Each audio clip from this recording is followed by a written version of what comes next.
Hi guys, Chris Buckler here with Estate Agency today. This is going to be brilliant. I'm joined by Megan team. Megan, we've known each other, God, for a couple of years now, and you are everywhere. What I love about when I see you on socials or we chat at conferences, etc., is your continual drive and push to make the industry better, and that comes across. I'm delighted to have you on. So the question, Megan, if you're in Birmingham, Belfast, Bognor Regis, give us some tips so that we can grow our business. What have you got for us? Well, firstly, thank you. That was a very nice intro. You'll give a girl a big head. It's very So, genuine. well, thank you. I think for me, I thought a lot about this because I know you ask that question every time, and I wanted to take it back to relationships because I think relationships are super important, whether you're in a estate agency, whether you're in a prop tech, whether you're in any aspect of our industry. Relationship building is the key, and that's how I've managed to build out my career. So my first tip is that you can't afford not to communicate. And what I mean by that is that so many people spend so much money saying, I want new landlords, I want new sellers, and they constantly are looking for a golden bullet of how they can get new business. But they forget that their CRM system is full of gold that they're just not mining, or they don't know how to mine.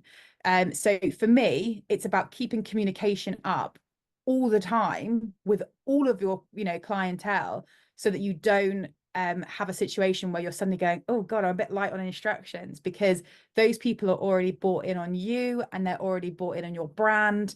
And so they're easy wins for you. I love that. I mean, Chris Watkins talks about being the economist of choice or the mayor of your town, right? And we're trying to implement that at the estate agency. So anytime there's Bank of England base rate change, the budget is we get our infographics prepared. We present an email that agents can send out on their behalf to the clients. But it's about, for me, mind share and how do you position yourself as that authority. So I love that. If you're listening to this going, okay, Megan, that sounds great, how do I actually do it? Give me some hints and tips of what you'd do or what you'd send out. Okay, so let's start this from a lettings perspective, because lettings has my heart. So I call my whole portfolio every 3 months, and when I say my whole portfolio, I mean from our full managed all the way through to our let only landlords. And I don't call them to try and sell them anything. I literally call them to check in on them, make sure they're happy with the service, have a chat, and then with time, those conversations evolve. So your first conversation is going to be, how's the service, how's things, how's the move-in, whatever. The second conversation is going to be like, but have you got plans to buy another one, or have you got any plans to sell yours? And I think that leads in really nicely then to other conversations that then build to, selling opportunities. Or it gives you an insight into what's going on in their lives so that you can sympathize with them, i.e., what, we're about to have our first baby. I tell you what, whilst you're going through that, should we change your requirements on your maintenance so that we don't bother you for the next 6 weeks so that you can focus on becoming parents? And I think that that level of human interaction makes the difference, so that when it comes to their friend needing an agent, they're going to be like, oh, you've got to go and speak to Megan, she's lovely. So I think from a lettings perspective, that's a really easy one. I also, the caveat to that, I also call my tenants. I tend to do that sort of twice yearly. And the reason I call my tenants is because they are our buyers of the future, which are then our vendors of the future. So again, making that investment, you've got opportunity to sell properties to them. You've got opportunities to sell mortgages to them. You've just got an opportunity to be nice to them, which is, nice too. And then from a selling perspective or from a sales perspective, looking at the anniversaries of when people have conversations. So for example, first time buyer, they've taken a 2-year mortgage on their flat, couple moving in their first place. In 2 years' time, they're either going to be looking at maybe make something bigger, they might stay put, they might actually rent that property out and move up the ladder, they might be having a baby and need a family home, they might be getting married, and if you remember those anniversary dates, or you schedule those, having a conversation with somebody early doors is again a really amazing opportunity to build those relationships. I think making sure that you you are authentic with it, and it isn't just a sales call. In the long, like if you look at this in a long game, it's going to help. I love that. I mean, we advocate phoning out on the birthday, right? And being really genuine. Hey, it's Chris. you know, how you getting on in your new house? Listen, remembered it was your birthday. Just wanted to give you a quick shout and wish you a happy birthday. Hope all's well with the family. And I was saying the other day, my mates don't actually phone me on my birthday. I mean, it's a bloke thing, right? Or you'll get the odd text in a WhatsApp group, but how nice is it when someone's genuine and they're checking in on you? Anniversary dates of move-ins and everything. It's so clever. And like you say, if you're sharp with it, you get the mortgage. They don't want to move, but they're getting a remortgage. Hey, let me get you a second opinion. They're thinking of moving, or let me get you a solicitor lined up, whether you buy through us or not. Obviously, I hope you do. You know, all of that stuff. It's just pure ancillary gold. So, okay, nice. I love it. Next tip. Next tip is actually, if you're watching the video of this, there's a whiteboard next to me of a training thing I'm putting together, and it's called, you never want them to feel like it's a one night stand. And well, again, this is all about relationship building. You don't want them to feel like it's a one night stand. You want them to feel like they're in a loving relationship. Yeah. You want them to be, you need to be an unforgettable, not the forgettable person that you picked up at a bar. Yeah. And what I mean by that is it's all about going above and beyond. Now, it doesn't have to be massive gestures. So, for example, this week we had one of our residents, she'd left her iron on, or she thought she left her iron on, and she rung me up and she was panic, panic, panic. And so our property manager said to me, what do we do? And I said, we're going to go to her flat and we're going to go and check the iron, and we're going to call her and tell her that we've checked it to make sure that she has a restful day.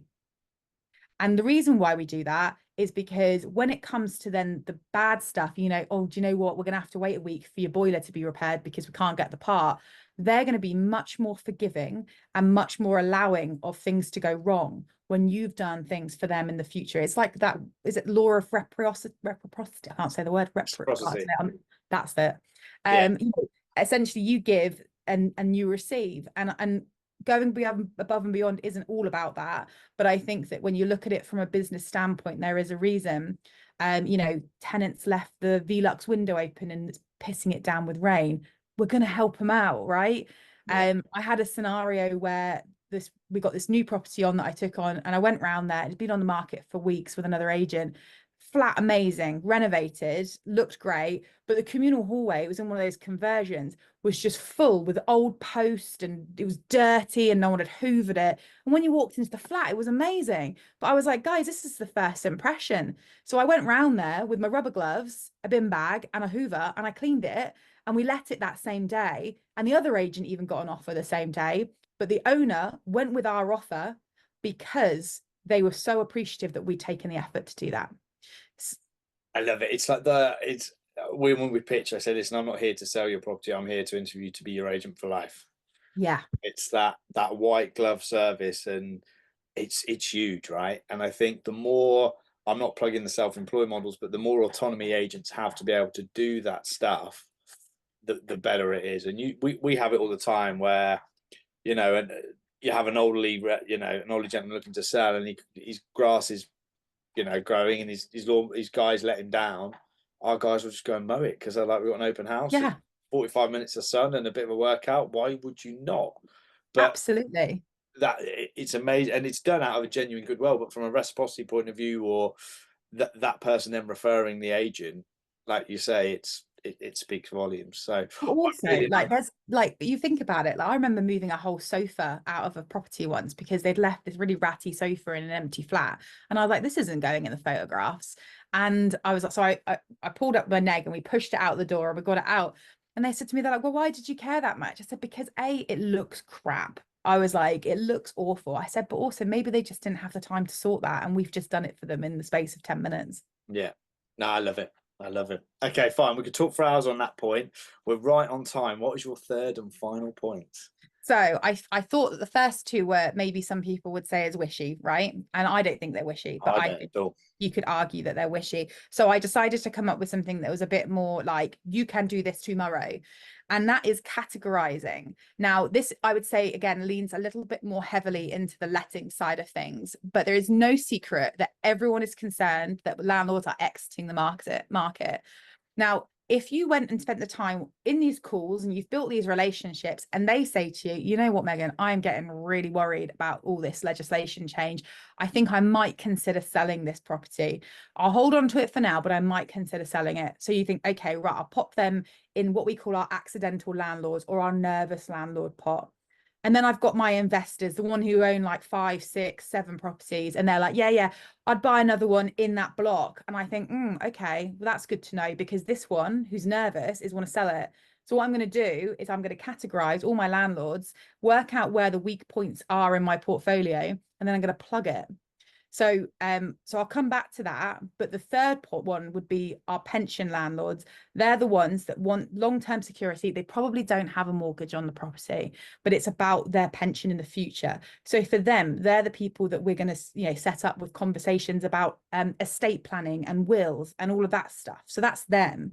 But if we come back to my accidental nervous landlords and my investor landlords, why wouldn't I want to take this nervous property, 10 Kings Road in this property? She's nervous. She'll sell it to somebody that wants something on Kings Road. I've got a landlord that's going to buy it. We orchestrate a sale. So A, fantastic for us, but B, we then bring that back into our portfolio in a much more secured way, meaning we haven't upset or worried the nervous landlord. We've made investor landlord very happy, and it's kept our portfolio plugged without it going to, open market and then, losing it out to another agent potentially. I love that. And just to reiterate how sharp that is, you're getting a fee from the sale. You're continuing to receive a management fee. Arguably, it can maybe even go up a little bit. I don't know, but you're plugging that gap. You're the investor is so happy, right, that you may win other business off the top of that. It's so clever. But also, like, from an accidental landlord point of view, they're not without any void periods, because we'll essentially receive rent until the day that completes. The people buying aren't having any void periods because the tenant's going to transfer over. We just serve them the appropriate paperwork. The tenants are happy because they're staying in their property. No one's coming in and doing viewings. We've got a sales fee. We've got another property in the portfolio. If you're smart about it, you can also add in other ancillary products, mortgages, conveyancing, furniture packs, you name it. We take the risk out of it going to another agent because you're keeping it in-house. But most importantly, we've done a really good service for everybody involved. Yeah, I love it. Man, what I've taken from this podcast is amazing how quick we've gone. Is don't just sit and wait. You've got to be an opportunist. You've got to make your calls. But actually, what you've done today is, rather than just cold call for the sake of it, cold call it's not even a cold call, warm call with value and structure. Structure's the big takeaway for me, and look for your additional add-ons, right? That then and offer world-class service. All of those, it means increased revenue, client for life. Everyone wins. Exactly.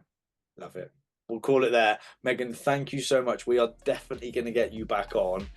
I can't wait to type these show notes up. I'm going to nick them and use them at the estate agency. So thank you. We'll catch you soon. Thank you, Chris.